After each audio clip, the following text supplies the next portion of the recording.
Cool. Let's get on to the next topic, which was the House voting to the U.S. Mm. House voted to revoke the Iraq War authorization, which was done in 2002, I think.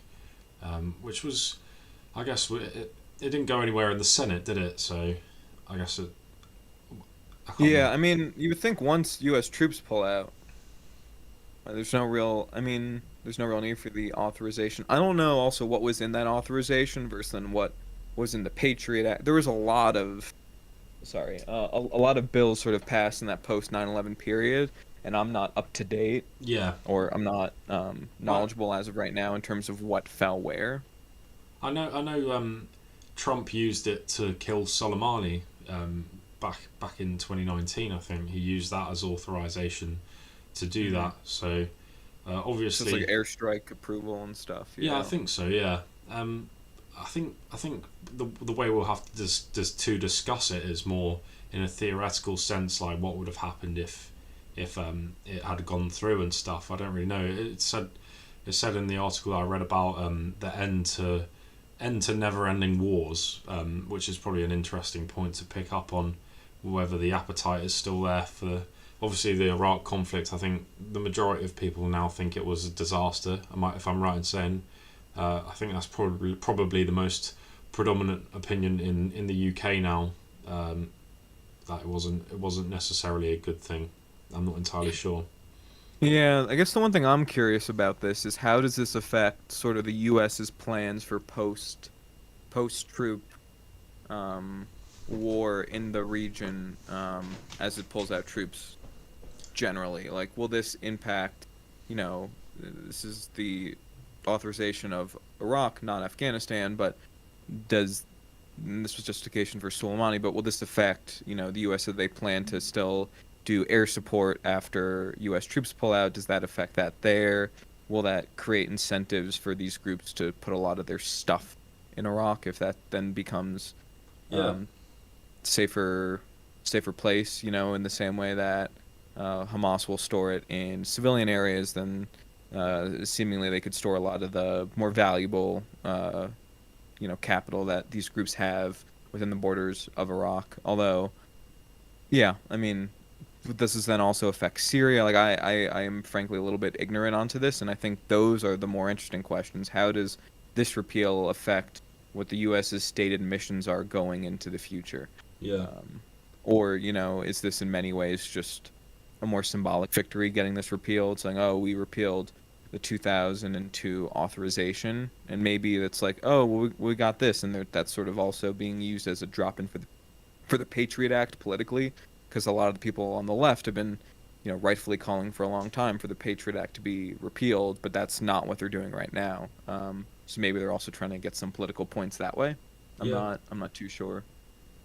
yeah. I don't know either. I just more thought it was an interesting thing with the just talking about ending the never-ending wars. I think there's probably an appetite for that now to wind things down on the global stage, or in the Middle East in particular for the US. I think people are talking about the pivot to sort of the Asia Pacific region now Yeah, and as the next I theatre. mean that's what Obama said in 2014. The question is, in 2021, 7 years later, will it actually be a material shift? Um, because before the shift to Asia under Obama was much more rhetoric than it was action, and so will this be the op? Will this be more so action rather than rhetoric in this time around? Do you think? I think Obama promised to end the war in Iraq, didn't he, in his 2012 campaign as well? I think. Yeah.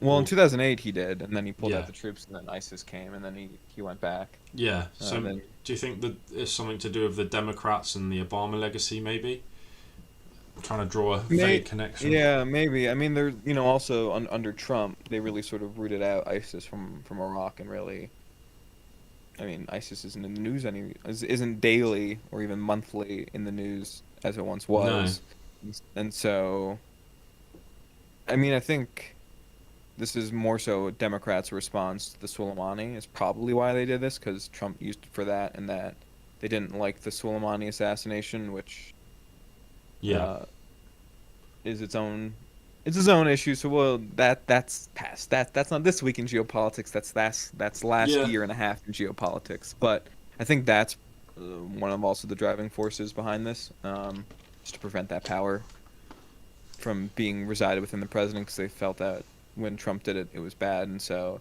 do it now while Biden's in the White House might also be their plan. I don't know what has the Senate said that they'll pass it.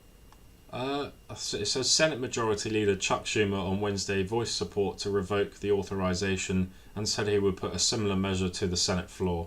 So Mm. I'm not sure when that will come along, or if that's come along already. Actually, U.S. media reported the momentum is building for full congressional repeal of the 2002 authorization.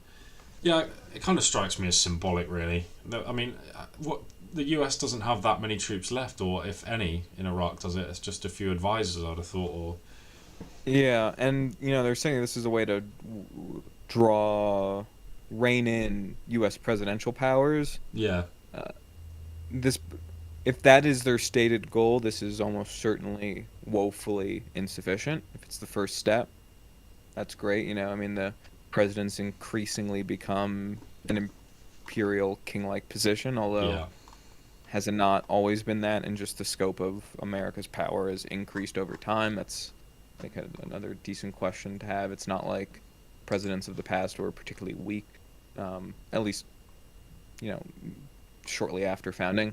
So yeah, it'll be interesting to see what sort of happens from here. It seems like, especially under Trump, the Republican Party started shifting their approach to the wars and the military engagements abroad, and so there's probably enough to get more than 60 votes, and so this will go through yeah. without a filibuster in that case. I think we haven't really got much more to say on this one. I'd say